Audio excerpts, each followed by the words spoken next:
कर्नाटक की राजनीति में एक नाम था जो तेजी से उभर रहा था, प्रज्वल रेवन्ना। एक युवा नेता जिसके पीछे देश के सबसे ताकतवर राजनीतिक खानदान की ताकत थी। दादा एच.डी. देवगौड़ा, भारत के पूर्व प्रधानमंत्री। पिता एच.डी. रेवन्ना, कर्नाटक सरकार में मंत्री रह चुके। चाचा एच.डी. कुमारस्वामी, राज्य के पूर्व मुख्यमंत्री। सूरज रेवन्ना, भाई और एमएलसी। इस वंश की राजनीतिक जड़ें इतनी गहरी थीं कि हासन में लोगों का मानना था, यहाँ दो संविधान चलते हैं, एक भारत का और दूसरा देवगौड़ा परिवार का। प्रज्वल को इसी विरासत का वारिस माना गया। वो पढ़ा लिखा, स्मार्ट और जनता के बीच लोकप्रिय था। लेकिन इस चमकदार छवि के पीछे एक गहराई में छुपा अंधकार था जो किसी को दिख नहीं रहा था। ये कहानी एक साड़ी से शुरू होती है, साधारण सी लेकिन ऐतिहासिक बन जाने वाली। ये कहानी उस पल की है जब सत्ता की हवस ने इंसानियत को रौंद दिया और एक महिला की चुप्पी ने पूरे सिस्टम की चुप्पी को चीर डाला।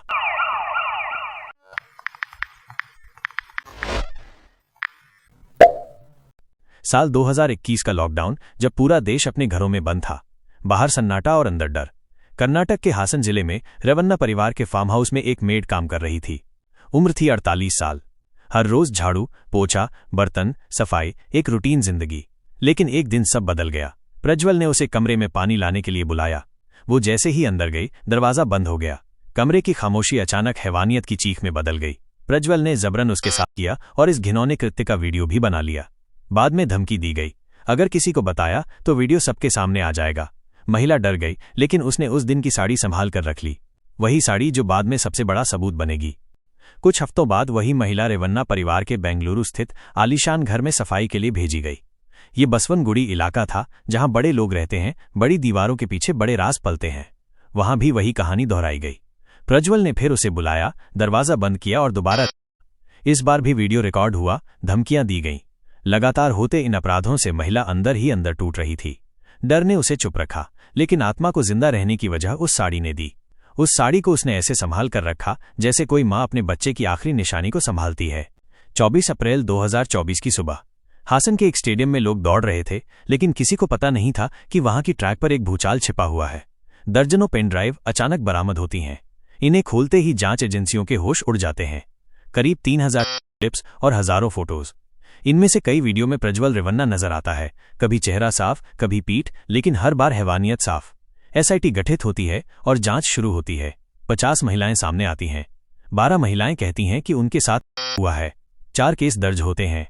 सत्ता के किले में पहली दरार पड़ चुकी थी। जांच धीरे धीरे आगे बढ़ती है। हर बयान, हर फोटो, हर वीडियो को सबूत की तरह देखा जाता है। लेकिन सबसे चौंकाने वाला सबूत बनता है वो साड़ी जिसे पीड़िता ने संभाल कर रखा था। एसआईटी ने उसे फॉरेंसिक जांच के लिए भेजा। डीएनए सैंपल लिए गए और नतीजा साफ था। साड़ी पर जो स्पर्म मिला वो प्रज्वल रेवन्ना का था। ये वैज्ञानिक सबूत इतना ठोस था कि किसी भी वकील के लिए इसे झुठलाना मुश्किल था। इसके अलावा वीडियो भी मिले जिसमें पीड़िता रोती, विरोध करती नजर आई। चेहरा थोड़ा धुंधला था, लेकिन शरीर के हिस्सों का मिलान मेडिकल रिपोर्ट और तस्वीरों से हुआ। अदालत में कुल 113 गवाह पेश हुए। 180 डॉक्यूमेंट सबूत के तौर पर दाखिल किए गए। 1 अगस्त 2025 बेंगलुरु की स्पेशल कोर्ट का दिन। जज संतोष गजानन भट्ट ने फैसला सुनाया, प्रज्वल दोषी है। 2 अगस्त को सजा तय हुई, उम्र कैद और 11 लाख रुपए जुर्माना। कोर्ट में एक पल के लिए सन्नाटा छा गया। जो कभी मंचों पर भाषण देता था, जनता को प्रेरित करता था, आज वो खुद इंसाफ के कटघरे में था, फूट फूट कर रो रहा था। अदालत ने साफ कहा कि विक्टिम का बयान सबसे विश्वसनीय सबूत था। वकील अशोक नायक ने मीडिया को बताया, सबसे बड़ी ताकत पीड़िता की हिम्मत थी। जैसे जैसे केस आगे बढ़ा, वैसे वैसे और भी महिलाएं सामने आने लगीं।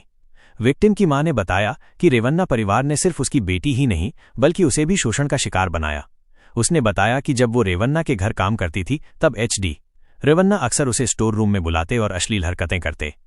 3 और मेड सामने आईं जिन्होंने बताया कि 2019 में सूरज रेवन्ना की शादी के वक्त काम पर बुलाने के बाद उन्हें अलग अलग कमरों में ले जाकर छेड़छाड़ की गई। कुछ महिलाएं बोलीं, जब प्रज्वल घर आता था, पूरा स्टाफ डर से सन्नाटे में आ जाता था। केस की जांच जैसे जैसे डिजिटल एविडेंस की तरफ बढ़ी, एक और खतरनाक चेहरा सामने आया। प्रज्वल महिलाओं को वीडियो कॉल पर मजबूर करता था कि वे कपड़े उतारें।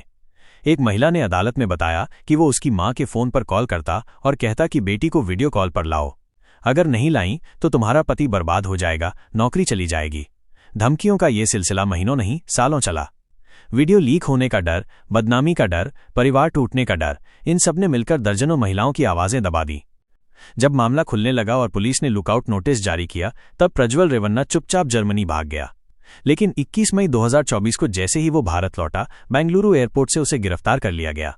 उसके लौटने के पीछे क्या मजबूरी थी, ये अभी भी एक सवाल बना हुआ है। लेकिन गिरफ्तारी के बाद एसआईटी को पूरी जांच का रास्ता साफ हो गया।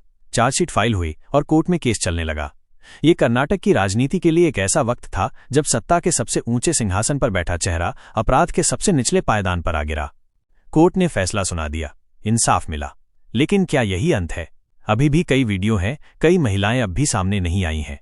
सवाल ये भी है कि क्या रेवन्ना परिवार के बाकी सदस्य निर्दोष हैं, या उन्होंने भी चुप्पी के नाम पर अपराध में हिस्सेदारी निभाई?